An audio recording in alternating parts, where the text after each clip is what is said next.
ang Ginoo. Nagdapit kanatong tanan nga kita mudangop ngadto kaniya diha sa pagpangayo sa ato ang gikinahanglan. Nga diin mausab ang tema sa kinatibuk-an sa ato ang pagbasa karon nga ato ang nadungog diha mismo sa ebanghelyo nga nagingon ang ato ang Ginoo. Umari kamo kanako kamong tanan nga gikapuyan o gibugatan sa inyong gipas-an ug papahulayon ko kamo.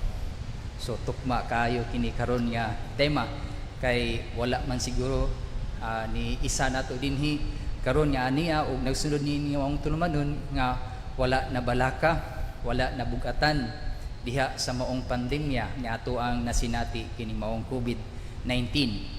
Kining maong pagdapit sa ato ang Ginoo mao kini ang maghatag kanatog tiunay nga kahupayan, tiunay nga kalipay ug kahingpitan, luyo sa mga kasinatian nga dili maayo, luyo sa mga kasinatian nga diin naghatag kanatog gibugaton, luyo sa tanang mga kasinatian nga naghatag kanatog kabalaka nga puro tanan tawhanon nga mga pagbati ug mga kasinatian nga diin usab mo ang usa sa daghan kaayo nga mga rason nga mao'y nakababag aron kita muduol, aron kita makadawat sa maong gasa gikan sa Dios nga mo'y maghatag kanatog kagawasan niining tanan.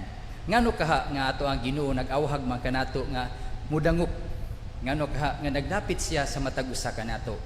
Una sa tanan nga kung kita musanong sa iyang pagdapit o awhag nga diin muduol kita kaniya o sa ato ang pagduol diha kaniya ato ang sundon ang iyahang awhag nga diin kita magkinabuhi dili na sa tawhanon nga pagkinabuhi nga pamaagi kundi sa espirituhanon nga pamaagi nga diin atong naambit sa panahon nga kita gibunyagan ug kita na nahimong mga anak sa Dios ug igsuon ni Kristo. Ug mao kini ang atong dadungog karon diha sa ato ang ikaduhang pagbasa sa sulat ni San Pablo ngadto sa taga Roma. Nga diin kun kita magkinabuhi diha sa Espiritu Santo, mamatay ang ato ang tawhanon nga pagkinabuhi nga puno sa sala. Nga diin maoy naghapos kanato nga dili kita magmalipayon. Mo'y naghapos kanato nga dili kita makabaton sa tunhay ug hingpit nga kinabuhi nga gihatag kanato sa Ginoo ug labaw sa tanan magbabag kanato nga kita makabaton sa kinabuhing dayon. Diba sa nanglabay nga mga Domingo ug nga nag-ingon na sa ato ang Ginoo kung kinsa galintong kung kinsa ganitong kawad-an sa iyang kinabuhi tungod sa pagkinabuhi sa akong awhag kanila makabaton hinuon ini. Apan ang naningkamot nga ang iyang kinabuhi iyang maangkon og iyang gibiyaan niya ako dili hinuon niya maangkon iyang kinabuhi kun dili kawad-an siya niini. Mao kini ang awhag kanato sa ato ang Ginoo nga ilabi na karon sa ato ang sitwasyon nagkinabuhi ba kita uyon diha sa Espiritu Santo nga diin gitawag nato kini og Kristohanon nga pagkinabuhi. Mao kini ang una nga awhag kanato sa Ginoo diha sa atong pagduol sa iyahang pagdapit diha kanato aron maangkon nato ang kahupayan kalinaw luyo sa mga kasakit, luyo sa mga gibugaton, mga kabalaka, mga kahingawa nga maoy gidala niining maong kalibutana. So mao ka nang unang hagit kanato sa Ginoo. Ikaduha, ang pagdapit sa ato ang Ginoo kinahanglan nga aduna kitay pagabuhaton aron atong maangkon o maabot kining gitawag nato og kalipay, kahingpitan, kalinaw nga tunhay sa ato ang kinabuhi. Ug nag-ingon ang ato ang Ginoo nga kita musunod kaniya sa unsa nga pamaagi nga unta ang ato ang kasing-kasing mamahimong mapaubsanon og maaghop nga kasing-kasing. Ug mao kini nga atong nadungog nga naa sa ato ang ebanghelyo karon nga nag-ingon ang ato ang Ginoo nga diha sa ebanghelyo, isangon ang akong yugo ug sundan ninyo ako kay malumo ug mapaubsanon sa espiritu. Nagpadayag kini nga diha sa atong matag-unya ug karon nga panaw sa ato ang kinabuhi dili nato ipatigbabaw ang atong tawhanon nga pagbati, kundili ang pagkamalumo o pagkamapaubsanon. Luyo sa atong nasinati nga dili maayo, luyo sa atong nasinati nga mga kasakit, kangit-ngit, ug uban pa nga dala niining maong kalibutana nga mauusab ang konsekwensya ato ang pagpakasala.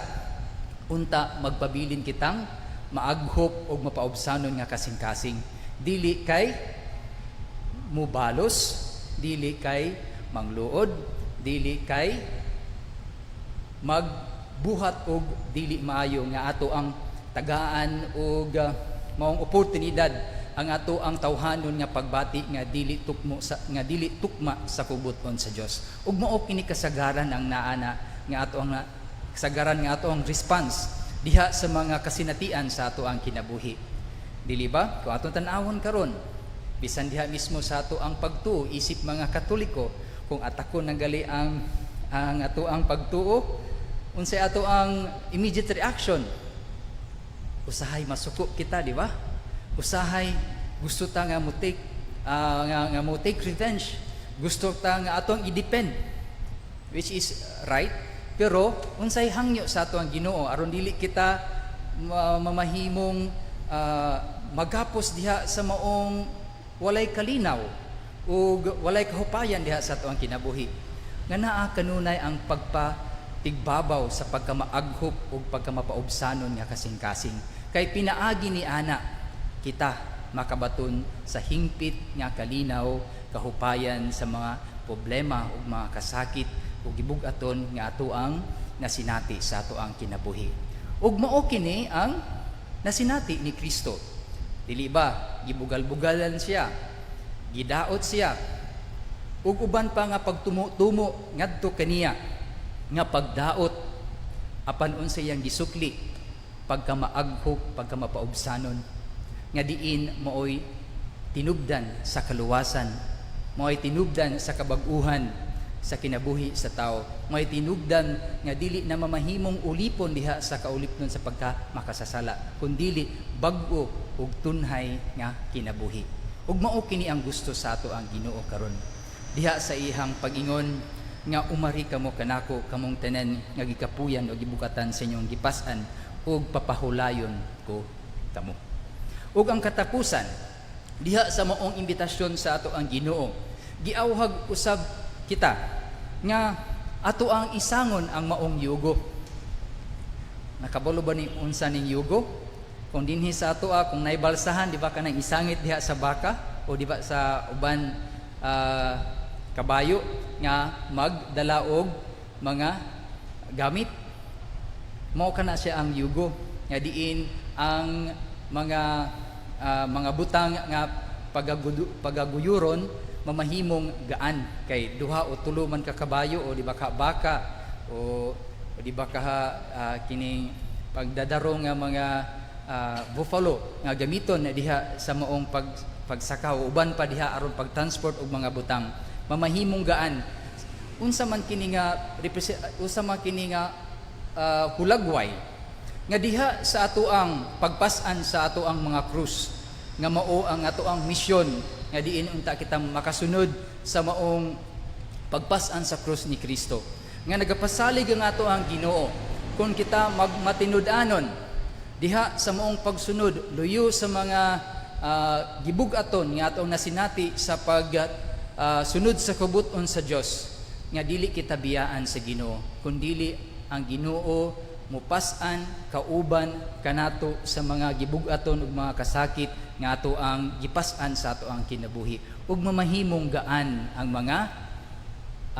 mga palas-anon, mga nga pagsulay ug mga hagit ug kalisod diha sa ato ang panaw sa ato ang kinabuhi nga dili nato malikayan niining kalibutan nga panaw nato kay kini kabahin man sa ato ang panaw. Ug mao ni ang giingon, sayon ang yugo nga akong ihatag kaninyo ug gaan ang ipapas-an ko kaninyo.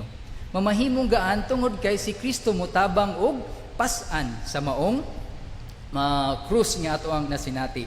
Dili buot ipasabot nga kuhaan kita sa ato ang mga kasakit Dili buot ipasabot nga wag tangon sa Ginoo ang ato ang mga krus, mga palasanon nga mga krus.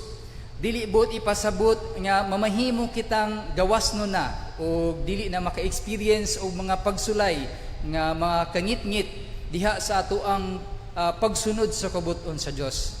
Kundili ang Ginoo nagpasalig kanato nga siya magauban kanato, maghatag kanato sa ato ang gikinahanglan aron ang mga pas-anon mamahimong gaan tungod kay ang Ginoo anaa naguban kanato sa pagpas-an o pagsagubang sa mga palas-anon nga ato ang gipas-an sa ato ang kinabuhi padulong ngadto sa dalan nga iyahang gihagit o gi-invite sa ato nga ato ang pagasundon nga aron kita makaabot o gantihan sa kinabuhing walay katapusan. Ang pangutana, andam makita nga modawat sa yugo sa Ginoo. O di ba ka na patay reserve? Gusto ra ko Ginoo nga magkinabuhi ko og tawhanon. Sa tinuod, daghan kaayo kita nga gipangbuhat sa atong kinabuhi nga diin usab nindot nga diin ang ato ang mga kasakit atong gipaambit ngadto sa uban. Nangita kitag tabang ngadto sa atong mga kaigsunan nga makatabang kanato. Unta dili usab nato kalimtan nga aduna kitay Ginoo nga diin andam nga motabang kanato. Nga nagpadayag siya nga paglipay kamo, pagsadya kamo kay ipadala sa ato ang amahan ang ihang bugto nga anak nga diin maghatag kanatog kaluwasan. Maghatag kanatog hupayan sa ato ang kinabuhi. Ug mausab kini atong nadungog diha sa ato ang unang pagbasa sa basahon ni Propeta Zacarias, di ba? Pagdasig ug pagdayag kamo. Tungod kay aduna kitay gitawag og rason nganong magdasig ug magmaya. Kay aduna kitay Ginoo nga andam nga mohatag ug motabang kanato aron mamahimong sayon ug gaan ang atong mga palasanon sa ato ang panaw sa atong kinabuhi sa pagsunod sa pagkinabuhi o Kristohanong kinabuhi.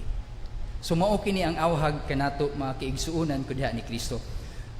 Balikon ko pag-usab ang matag usa kanato giawhag sa ato ang Ginoo diha sa pagingon umari kamo kanako kamong tanan nga gikapuyan o gibugatan sa inyong gipas-an ug papahulayon ko kamo.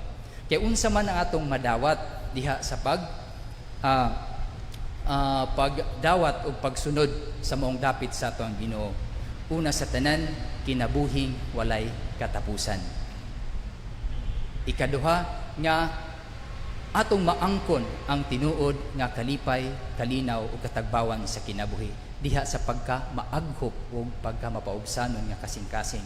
Ug ang katapusan nga ato ang sangunon ang maong pasanon ang maong yugo gikan ang ato ang dawaton ang maong yugo sa Ginoo kay pinaagi niini mamahimong gaan ang mga palasanon nga bugat para kanato kung kita ra ang mopas-an. Ug mao kini ang awhag kanato sa Ginoo. Kung kini atong masunod dili layo nga atong maangkon gayud ang gisaad sa Ginoo nga kinabuhing walay katapusan. Ato gayud nga masinati bisan dinhi pa sa kalibutan ang tinuod nga kalinaw, kaaghop, katagbawan sa kinabuhi luyo sa mga pagsulay. Ug pagtapos niini, pangutanon nato atong tag sa kakinabuhi. Unsa kaha ang nakababag kanato o kaninyo o sa matag usa kanato aron pas-aron nato ang yugo sa Ginoo. Aron atong kasing-kasing mamahimong maaghop ug mapaubsanon. Ug aron kita magkinabuhi tukma sa pagkinabuhi ni Kristo.